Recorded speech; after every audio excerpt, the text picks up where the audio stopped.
단순한 삶을 버려야 마음이 편해진다. 왜 이렇게 마음이 무거울까?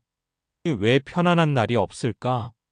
평생 열심히 살아왔는데 마음 한구석이 늘 불편하고 무언가에 쫓기는 것 같은 느낌. 누군가와 비교하면 초라해지고 가진 것을 잃을까봐 불안하고 체면 때문에 하고 싶은 말도 못하고 살아가는 것. 오늘은 조선시대 실학자 정약용 선생의 삶과 사상을 통해 진정한 평온이란 무엇을 버리는 데서 온다는 이야기를 함께 나눠보려 합니다. 정약용 선생은 누구보다 화려했던 삶을 살다가 모든 것을 잃은 사람입니다. 젊은 시절 그는 임금의 총애를 받았고 학문적으로도 인정받았습니다. 앞날이 창창했지요. 하지만 정치적 사건에 휘말려 18년이라는 긴 시간을 유배지에서 보내야 했습니다. 서울의 큰 집, 높은 지위, 사람들의 존경, 이 모든 것을 한순간에 잃었습니다. 보통 사람이라면 절망했을 상황입니다. 하지만 정약용 선생은 유배지에서 오히려 자유로워졌습니다. 그곳에서 500여 권이 넘는 책을 저술했고 진정한 학문의 깊이에 도달했습니다. 어떻게 그럴 수 있었을까요? 그는 깨달았습니다. 우리를 불행하게 만드는 것은 가지지 못한 것이 아니라 가져야 한다는 집착이라는 것을요. 지켜야 한다는 부담이라는 것을요. 정약용 선생은 유배지에서 이렇게 살았습니다. 아침에 일어나 간단한 식사를 하고 책을 읽고 글을 쓰고 주민들을 가르치고 저녁에는 차를 마시며 하루를 정리했습니다. 거창한 것 없이 단순하게 그러나 깊이 있게 살았습니다. 그에게는 더 이상 지켜야 할 지위도 과시해야 할 재산도 신경 써야 할 체면도 없었습니다. 그래서 오히려 자유로웠습니다. 마음이 편해졌습니다. 우리도 마찬가지입니다. 마음이 무거운 이유는 가진 게 없어서가 아닙니다. 너무 많은 것을 붙들고 있어서입니다. 지켜야 할 것, 유지해야 할 것, 포기하지 못하는 것들로 인해 마음이 복잡해지는 것입니다. 정약용 선생의 삶이 우리에게 말해줍니다. 진정한 평온은 더 얻는 데서 오는 것이 아니라 내려놓는 데서 온다고요. 그렇다면 구체적으로 무엇을 내려놓아야 할까요? 첫째, 욕심을 내려놓는 것입니다. 정약용 선생은 유배지에서 검소한 삶을 살았습니다. 화려한 옷 대신 무명 옷을 입었고 풍성한 식사 대신 소박한 밥상으로 만족했습니다. 하지만 그의 삶은 가난하지 않았습니다. 오히려 풍요로웠습니다. 왜일까요? 더 갖고 싶다는 욕심이 없었기 때문입니다. 지금 가진 것으로 충분하다는 마음이 있었기 때문입니다. 우리는 어떤가요? 더 큰 집, 더 좋은 차, 더 많은 저축, 끝없이 더 갖고 싶어 합니다. 하지만 생각해 보세요. 그것을 얻으면 정말 행복할까요? 아마 잠깐일 겁니다. 곧 또 다른 것이 눈에 들어올 테니까요. 정약용 선생의 삶은 말해줍니다. 진정한 부유함은 많이 가진 것이 아니라 적게 필요로 하는 것이라고요. 둘째, 체면을 내려놓는 것입니다. 정약용 선생은 유배지에서 지체 높은 양반이 아니었습니다. 그저 한 명의 스승이었고 때로는 농사일을 돕는 이웃이었습니다.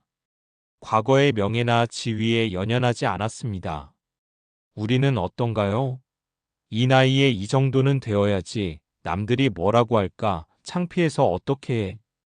체면 때문에 하고 싶은 것도 못하고 편한 것도 포기하고 솔직한 모습을 숨기며 삽니다.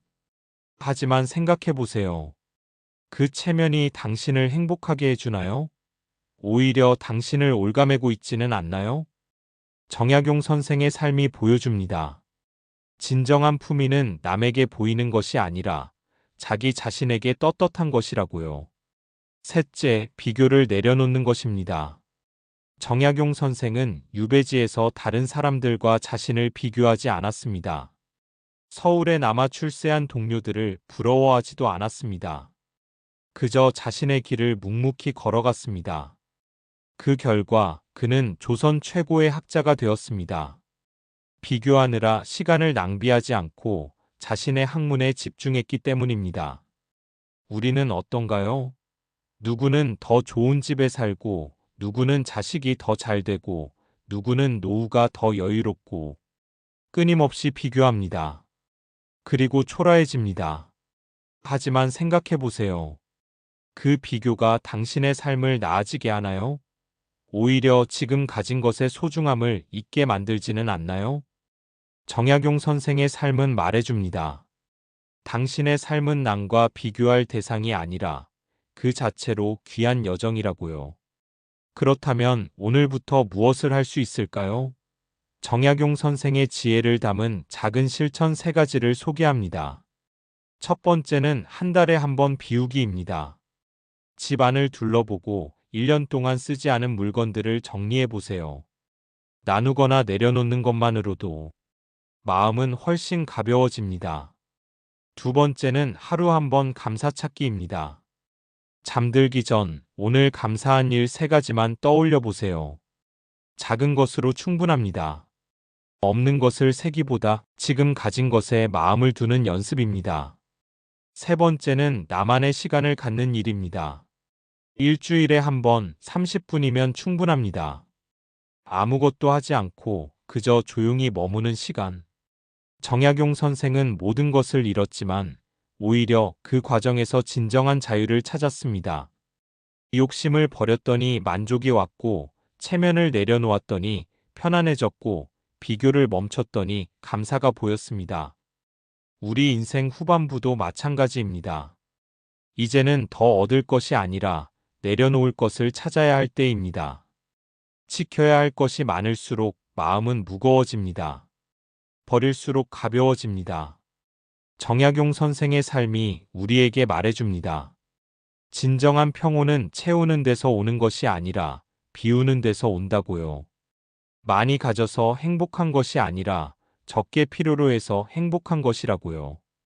오늘 하루 작은 것 하나라도 내려놓아 보시는 건 어떨까요? 불필요한 물건 하나, 의미 없는 걱정 하나, 남과의 비교 하나. 그렇게 하나씩 비워갈 때 당신의 마음에는 진정한 평온이 자리 잡게 될 것입니다.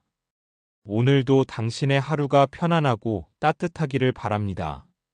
들어주셔서 감사합니다.